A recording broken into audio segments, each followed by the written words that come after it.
Ukraine has launched hundreds of drones targeting Moscow a day after Kyiv was hit by one of the heaviest barrages of ballistic missiles of the war. Now, the escalation comes as protests continue in Kyiv for a fifth day against Ukraine's President Volodymyr Zelensky over the dismissal of Defense Minister Mikhailo Fedorov. Russia said it intercepted around 400 Ukrainian drones targeting Moscow overnight. Several areas near the capital reported damage to homes and infrastructure, with reports that drones struck on an oil depot and logistics center. Ukrainian President Volodymyr Zelensky said that Ukrainian forces also targeted 2 Shadow Fleet tankers and 4 cargo ships in the Black Sea. At least 10 people were reportedly injured, including a child and 3 Chinese nationals. Meanwhile, Ukrainian strikes on Russia's Belgorod region killed 6 people, and according to local authorities, the drone attack hit a passenger bus in the town of Shevekino near the Ukrainian border, killing 5 civilians, including a child, and injuring more than 20 others. While a separate Ukrainian strike on a car wash in Belgorod city killed another person.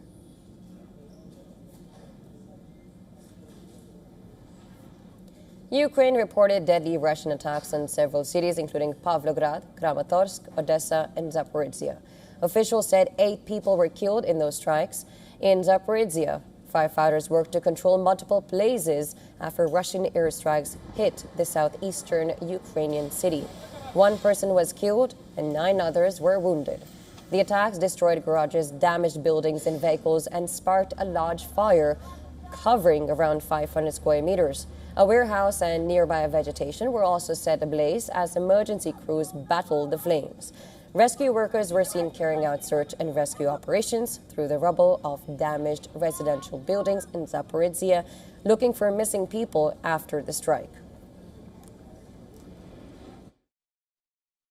The rescue operation is ongoing. According to preliminary information, 1 woman is stuck under a concrete block, and a girl around 10 years old is also under the rubble. All services are working. We're taking turns.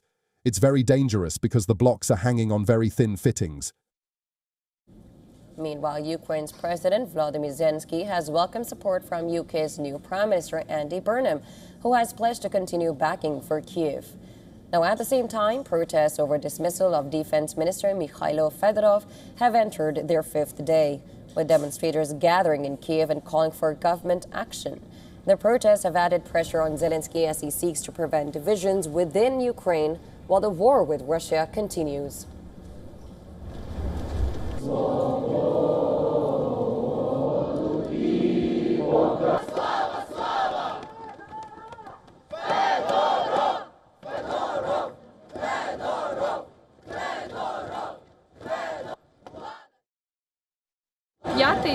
This is already the 5th day, if I'm not mistaken about the dates, that a rally has been taking place here in support of Mikhailo Fedorov, who is now, for the time being, Ukraine's former defense minister.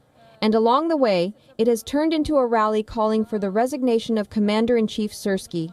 It's happening constantly now, and this isn't the first time I've come here. North Korea has also reaffirmed its support for Russia.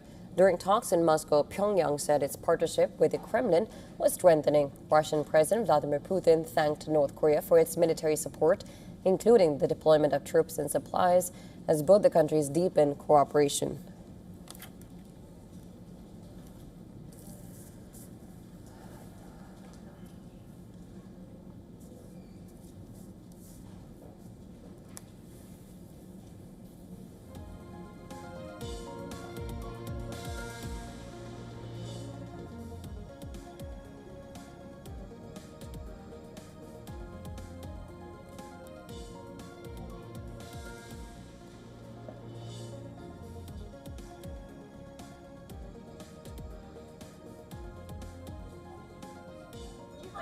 Давай.